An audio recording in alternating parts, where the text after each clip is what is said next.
Thank you for joining us today on the latest episode of Hope, Peace Together. As always, I am Dr. Paulraj Samuel, cardiologist and chair of the board at Mosaics.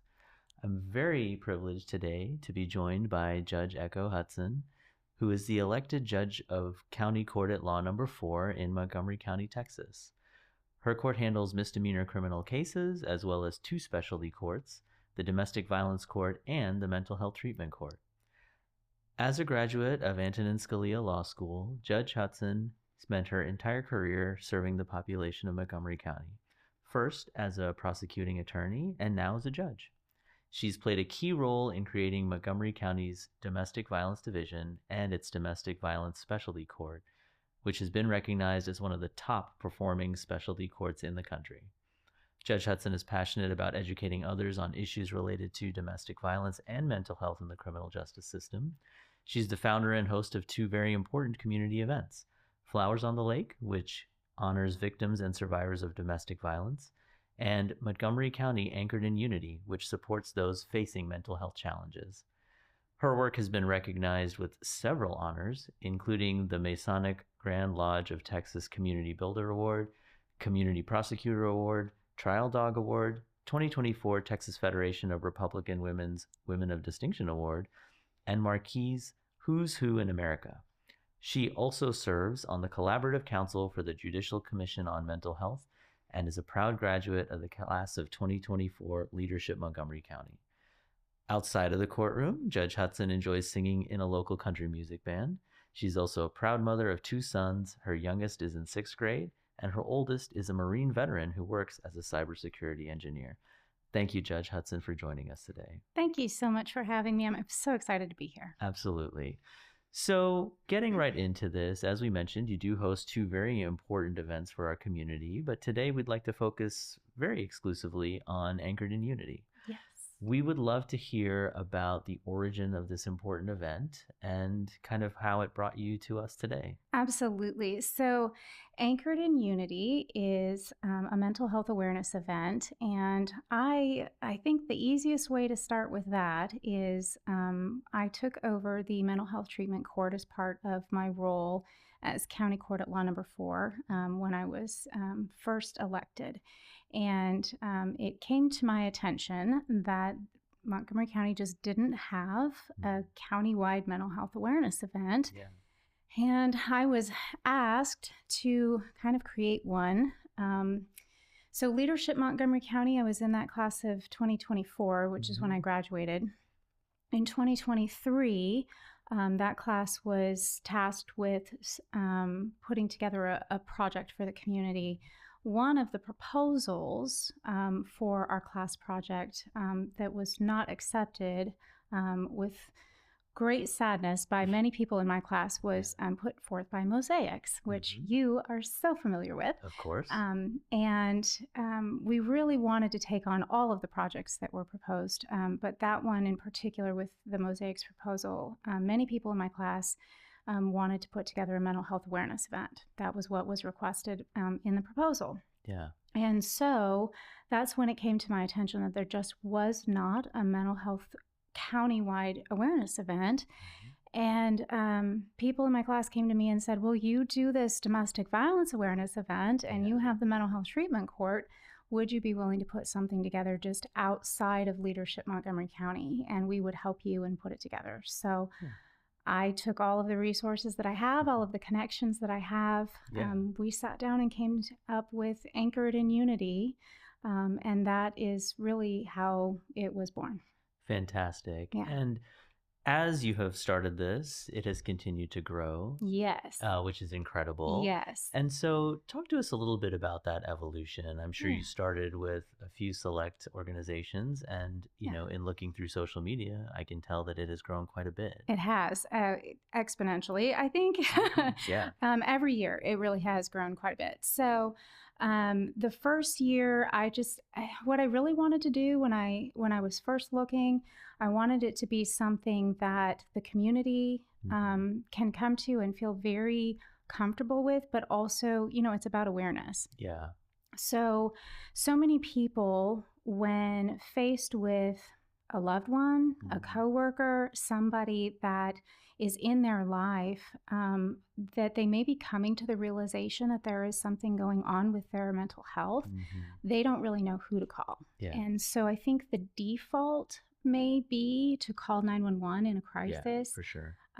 Or even before a crisis. They just don't know what to do. Yeah. And so what I know in my role is there are so many wonderful organizations in this community. Absolutely. We are so wealthy in a sense in that way because there are so many people wanting to help that have put together so many different roles, but those roles are siloed in some ways and people just don't know about them. Yeah. And so awareness in one sense is who do I call and how do I get a hold of those resources? Right. And so we really want to be able to put that out there in the world. And someone who is in the face of a mental health crisis or a situation where that starts to become a pressing need in someone's life, when they're anchored in their community, when they're anchored in their particular part of their community, the people surrounding them, and what they consider their particular community, their resources, and who they reach out to when they need help. Those people tend to be more resilient in the face of that crisis. And so that's what we really consider the idea of anchored in unity, sense. right? Yeah. And that's where that idea came from. Yeah. So for me, that is the whole idea of the underlying event. Yeah. And I think that makes a lot of sense. Certainly when folks are looking for assistance, it does make a difference if they already have some kind of grain of truth already in their mind about here are the different types of resources that are available. Yeah. What can we expect at the event in terms of number of different organizations? Because I think that can be very helpful to understand too. So this is our third year, and I think we have, at this point, we're a little under a month, a little less than a month away.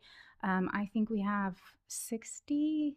That's really incredible. Around 60 organizations that have reached out, and they're still reaching out every day. Yeah, so that's fantastic. I think we are going to fill our space. That sounds amazing. Yeah. And, certainly there's a wide variety of different types of organizations, for example. Yes. Yeah. There are. Yes. For example, at Mosaics, we consider ourselves a tremendous resource in terms of serving as a hub to connect people to the things that they may need. Yeah. And so I think certainly an event like this offers dual perspectives where people sometimes don't know where to even begin. And those folks a lot of times are well served by coming to Mosaics directly through, either our website or by calling in. Right. But certainly just even getting an overall sense of the wide spectrum of options available can really help influence people and really help normalize the idea that they may need help. Absolutely. Yeah, there's everything from governmental organizations, educational organizations, people dealing in all different aspects of therapy. There's equine therapy and different types of animal therapy. There's music therapy. There's just so many different things that people have in our community that are available that you don't even need, that you don't even know to look for, for different types of mental health concerns. And I think when we say mental health, there's just this huge umbrella, right, of different things. And each individual is different in their mental health and their concerns and their needs, and that those needs can change over time. They sure do. And I am definitely not an expert. I don't pretend to be, and that's why I surround myself with people who are much more knowledgeable and experienced than I am. And that's why these events exist, is to bring all of those people into one place, as many as we can get, in order to help people who have questions. Yeah, right? That makes a lot of sense. And I think even when we think through what is the benefit of having such a wide variety, there are numerous clear benefits, but I think one that is underappreciated, which kind of ties into a point that I think is going to come up a few times with us. By bringing all of those resources together, they can even talk to one another and learn about new bridges to collaborate. Yeah. You brought up the concept of a lot of times any kind of care, healthcare, mental health related concerns, all can become very siloed. This represents a very different opportunity. Yeah.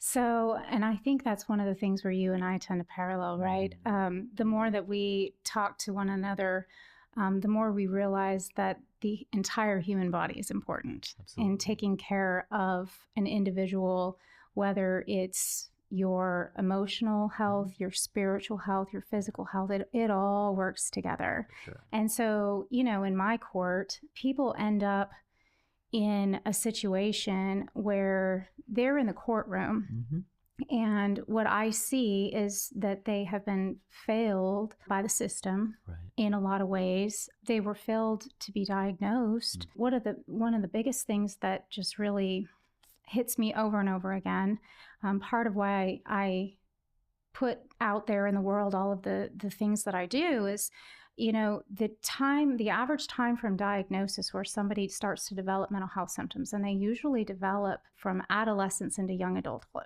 Absolutely. Right? Young adulthood. And so from 13, 14, very young, up into mid-20s is when you're going to start developing those mental health symptoms. And people miss that. Either you miss it yourself, your parents will miss it, right? And you're just trying to do the best you can when you're a parent. I'm a parent. And you think, I don't feel good, or my child doesn't feel good. And you think, well, they're just growing. This is just a stage, or whatever you're going to think about that. But they may be acting out and it's just a disciplinary issue.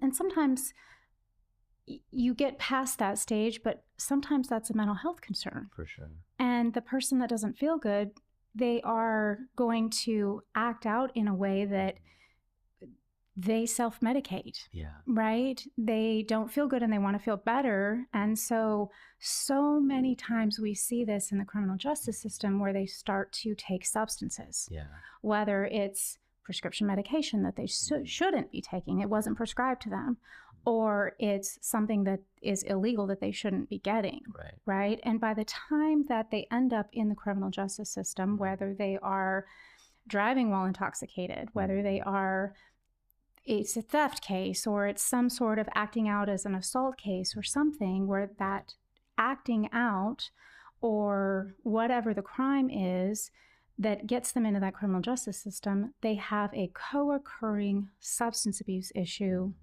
that is at the root cause a mental health issue that was never diagnosed.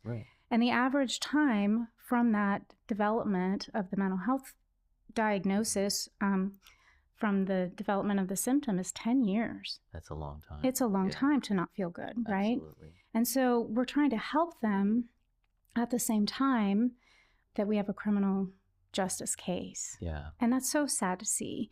And I would love for these people to not have that in their lives, to not have to backtrack, right? And I think that if we can do that for people in our community, if we can help them be aware at an earlier stage, then we can avoid that for entire families, right? Because it's not just the person going through the criminal justice system, it's their loved ones that are watching them go through that for years. And I think when you and I talked about that, you see that in a different level. For sure. So we talk a lot about preventative care in what I do. So much of what I do involves treating disease when it's relatively far down the path. But there's no need that it has to be that way. Very much like heart attack, stroke are all driven by things which many times represent a very long path.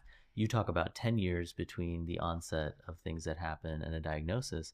Sometimes in my case, we're talking about 50 years. And so certainly that concept of prevention pervades a lot of what we do on my side of things. But it sounds like perhaps you're calling for a similar type of preventative aspect to be folded into the mental health world. I think so. I know that what you talk about, a person is not just one single diagnosis. They're a person first. Absolutely. But you can have a medical concern, but a mental health concern is also a medical concern, right? 100%. And I think you've talked to me about that and kind of broaden my horizons, which I love that concept that we treat the whole person. We do. And I think clearly this represents a direct parallel to what we do, not only in the world of mental health, what we can do in the justice system, and what we can do as individual healthcare providers taking care of patients. Certainly when I think about, how did we really get to this overlap in the first place? Folks have heard me talk about this many times, but providing cardiovascular care, how does that relate in any way to mental health? It seems like those things are very far apart from one another. That said, I think my experience, particularly over the last several years, really has taught me a lot about how there are extremely direct overlap between the way that people feel from a mental health perspective and how they can manifest those things in terms of their physical health.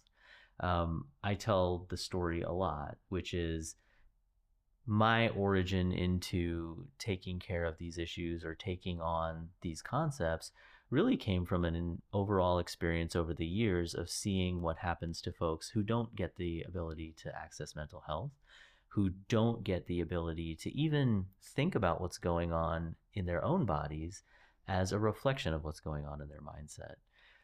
Depression, anxiety, all of the untreated, undiagnosed mental health related concerns, they can be very difficult for people to talk about when they're going on within themselves. As much as all of us work from a healthcare perspective, a judicial perspective, a community service perspective to really try to break down the stigmas around mental health, right, all of them still continue to rear their ugly head from time to time.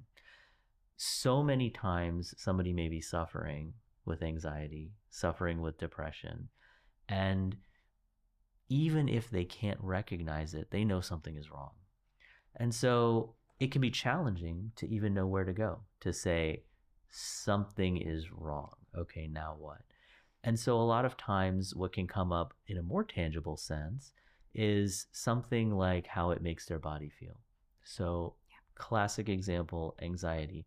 It's very difficult to recognize anxiety when it's welling up in yourself or when it's welling up in a family member, but they may feel crippling symptoms related to it.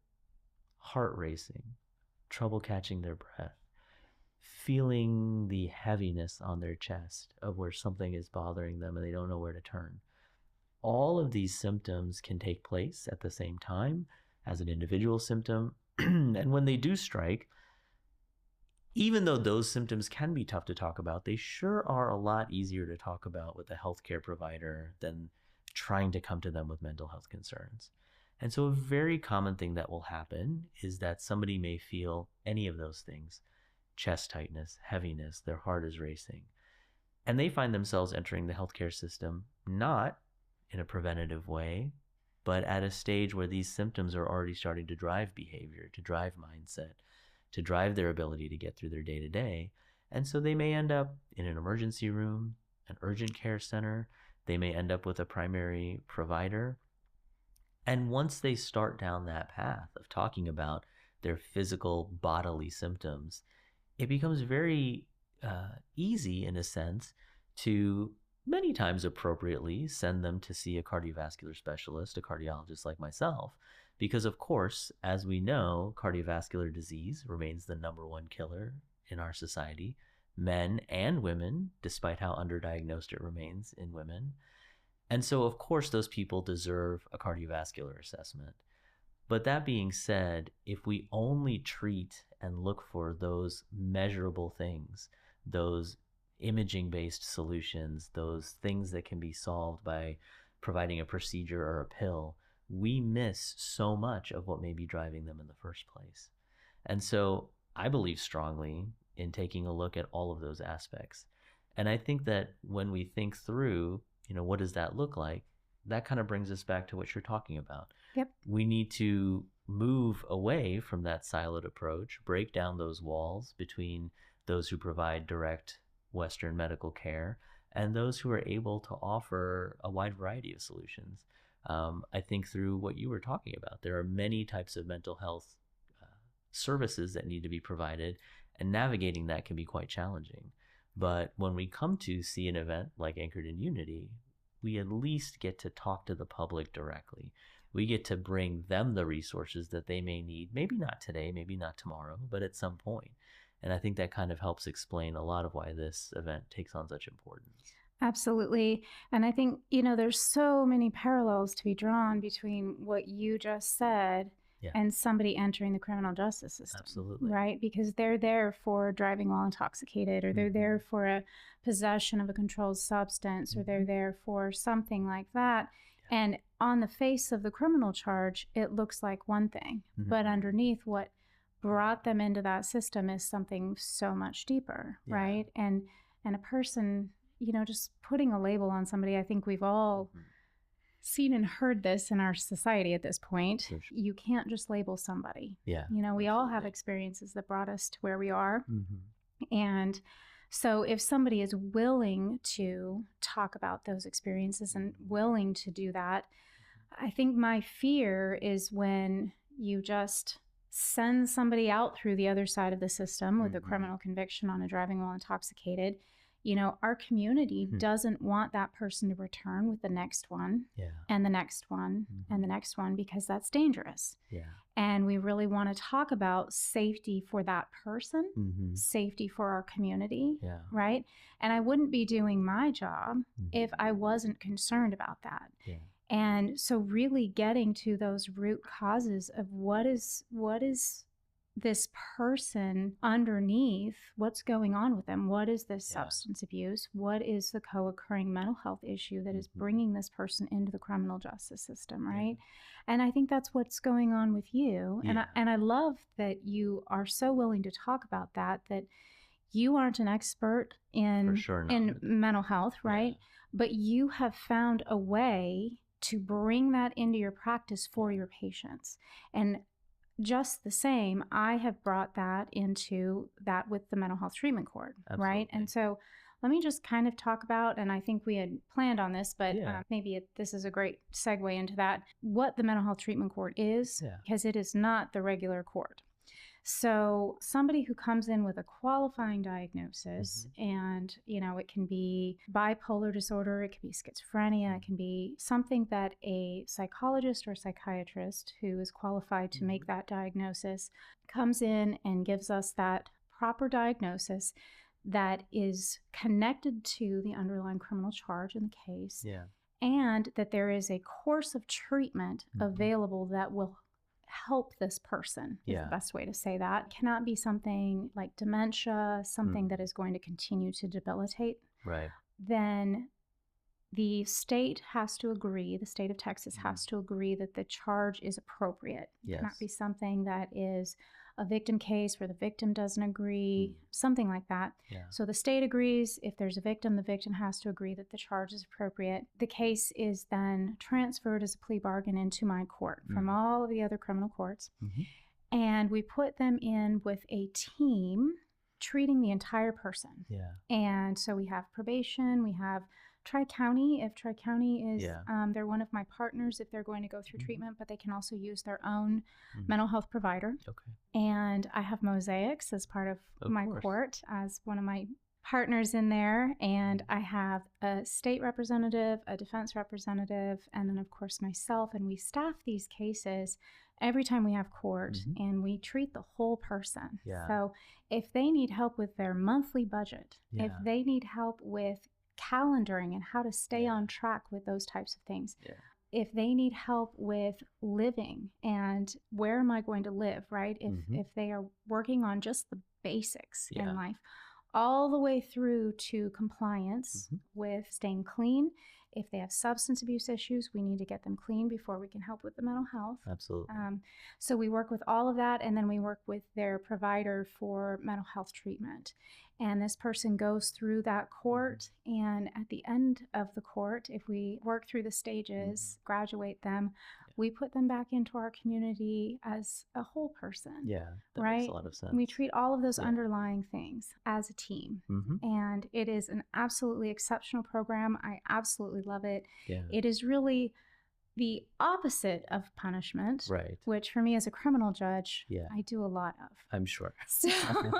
So it's an opportunity for me to really give back to somebody individually, but also to the community. Yeah. Right? To really bring this person back in, and everybody agrees that this person came into the criminal justice system for a completely different reason than maybe someone else did. Yeah. Right? And that they are worth working on and with. Yeah. And so that is my mental health treatment court. I absolutely love it. And it's something that if you were to come and watch, it's just, It's one of those you get to know the person on such a different level. So it's wonderful. So that is really the driving force behind what I do with mental health and the education, is because I get that in-depth understanding of people with this issue.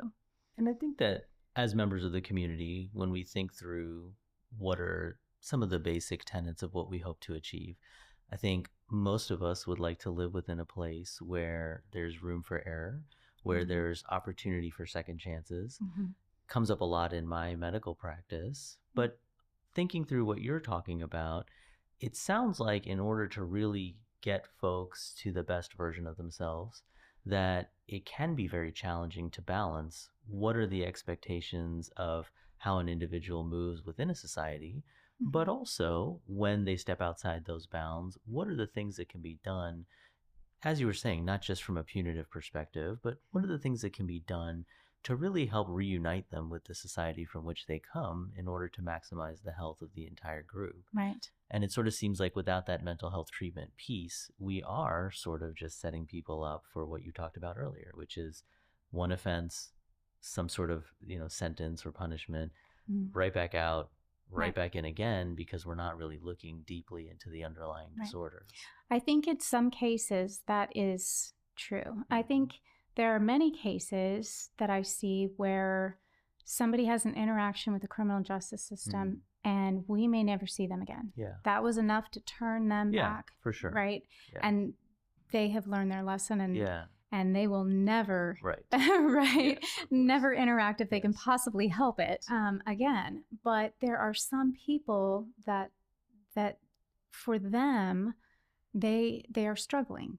And they don't know how to turn that around. They've never either been given those tools, that opportunity, or there's something else going on that is a barrier for them. Right. And that is where an intervention, and I know the criminal justice system was not designed for this. It was not designed for mental health. Right. But here we are. Here we are inundated with this issue. And just like you cannot separate that from an individual and say, I'm only going to treat this. Absolutely. And right? As you're talking about, that's what I'm thinking through as well, because you're right. There probably would be some other option if we all had the ability to craft the perfect system. Right. But then we can talk about our hopes and dreams and what we might want to see one day, but that's here we are. Reality. Right. It's not reality. And here we are on the front lines, seeing these issues every day. Right. Very similarly, when I think through cardiovascular disease, heart attack, stroke prevention, there is such a well-known link between how mental health related issues, untreated stress, can serve as a driving factor behind all of those diseases. Much like you talk about people who are struggling within their own lives and then choose to take on specific behaviors that may affect society at large. Of course, you also touched on personal choices that people make under stress and under economic uncertainty, under relationship duress, that lead them to pick up habits that ultimately directly can be toxic to their bodies, their hearts. And these are the folks that a lot of times end up needing help in crisis.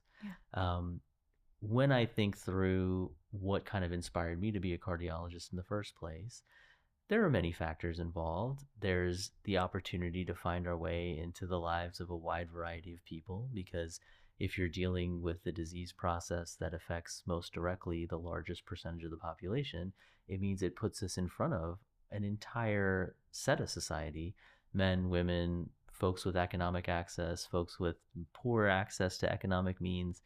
It all kind of ultimately can come in front of us. And so that carries with it a tremendous responsibility, much like the responsibility you carry as well. Absolutely. Because so many of these folks do need more than just the pills and procedures we're able to do. Now, like the other week, if I'm getting called at 2:30 in the morning to jump out of bed and work with the rest of the healthcare team to get someone's artery open because they're having a heart attack, of course, that's the moment where we need all of the science, all of the technology, all of the focus and collaboration to save somebody's life.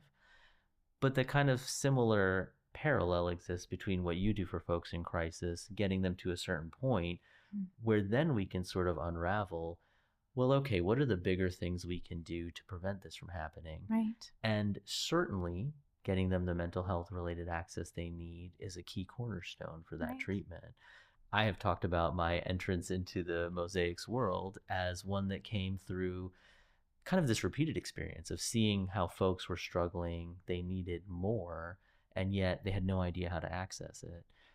I did my best as a cardiologist to keep some sort of list of, okay, well, if I've decided somebody needs help, whatever that is, here's my list of people that can provide help, whatever Right. that looks like. Yeah. And yet, when we think through, we have an event and 60 plus types of organizations are coming, providing a wide variety of options.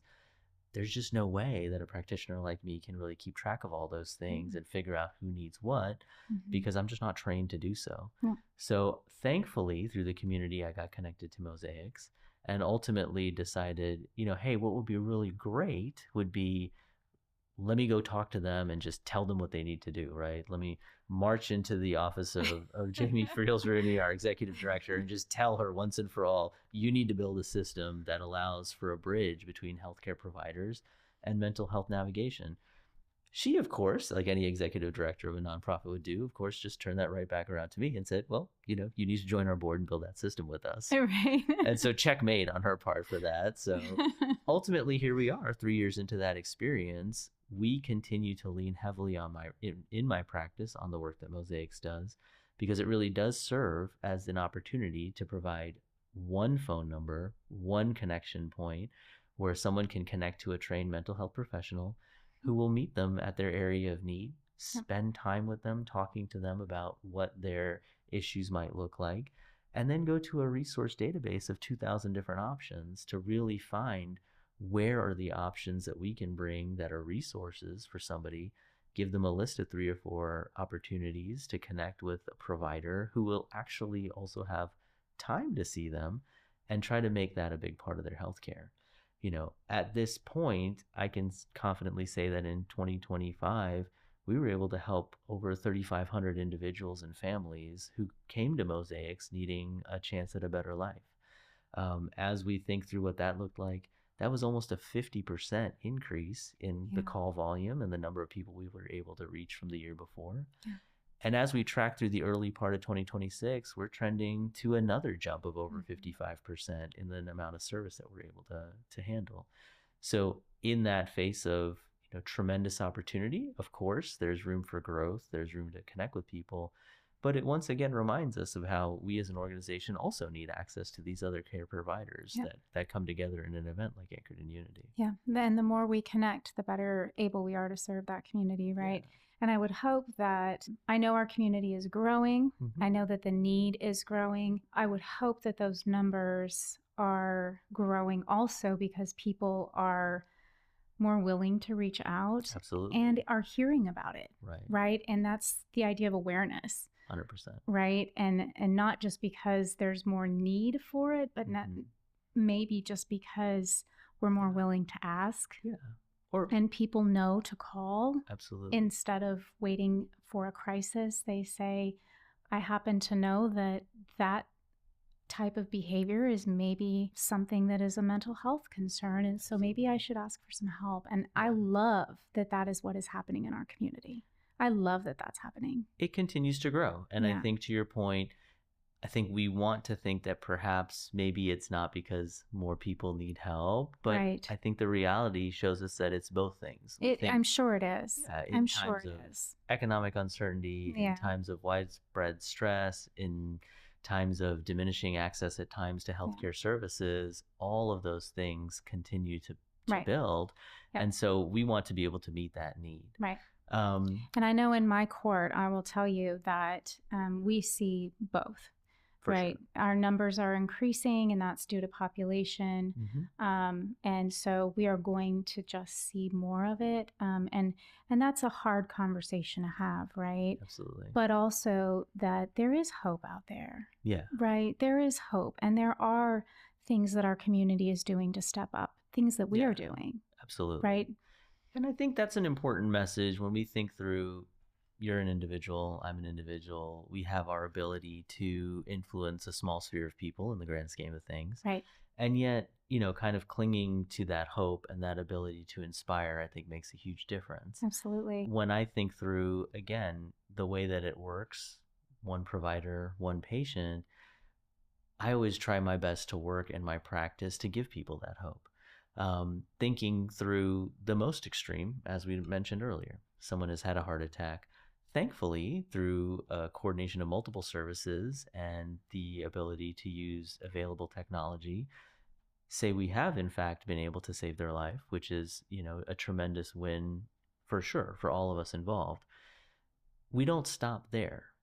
As I mentioned, we want to bring in those mental health related resources, Right. but truly none of those things, be they the pills that I might prescribe or the connections that I might help them make to available opportunities to enhance their own health, none of them really matter if we can't help people understand the value of their own life and if we can't try to inspire them to make a shift.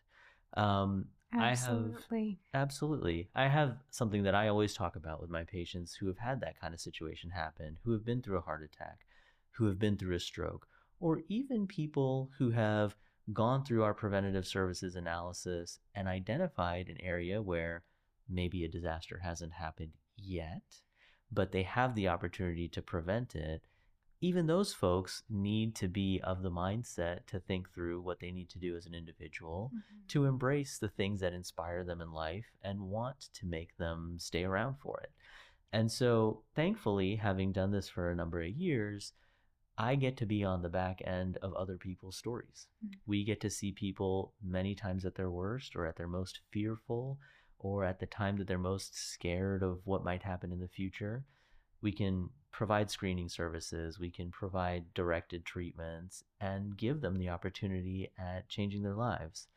And so I get to take care of these people in our clinic, sometimes for years at a time. I recently saw a couple of folks who have crossed the 10-year mark since the survival of their heart attack. And they tell me these amazing, inspiring stories of how that moment really shaped their ability to see how fleeting life can be and how little time we have and how much they want to take advantage of living a full life. I think of the people that I see who have reconnected with loved ones where they might have just completely fallen out of favor with a close friend or relative. And years down the road, after something like this happening, they can't even remember what the struggle was about. They reconnect, they rejoin and enrich their own lives with that human connection.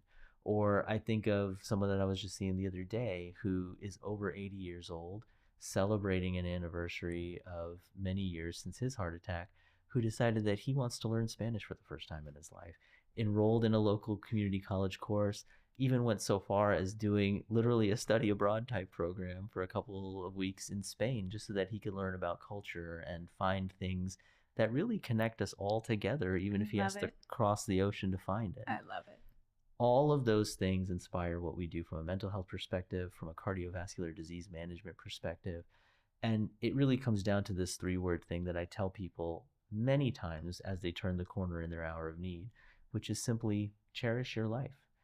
And it allows me to kind of focus all of us on what's the real thing that we're here to do. Yep.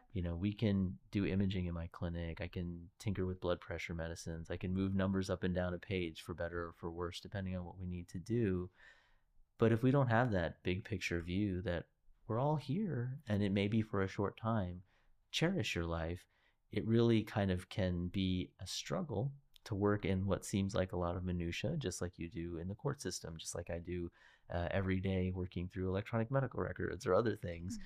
Without that big perspective, I think we really lose our ability to connect.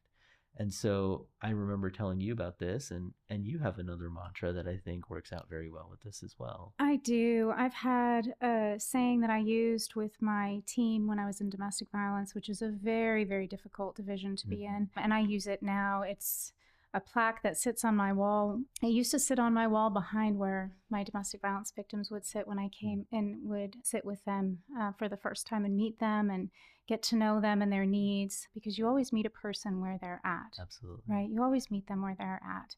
And now it sits on my wall before I walk into the courtroom every day. But it says, if we have changed the world for one person, then we have changed the world.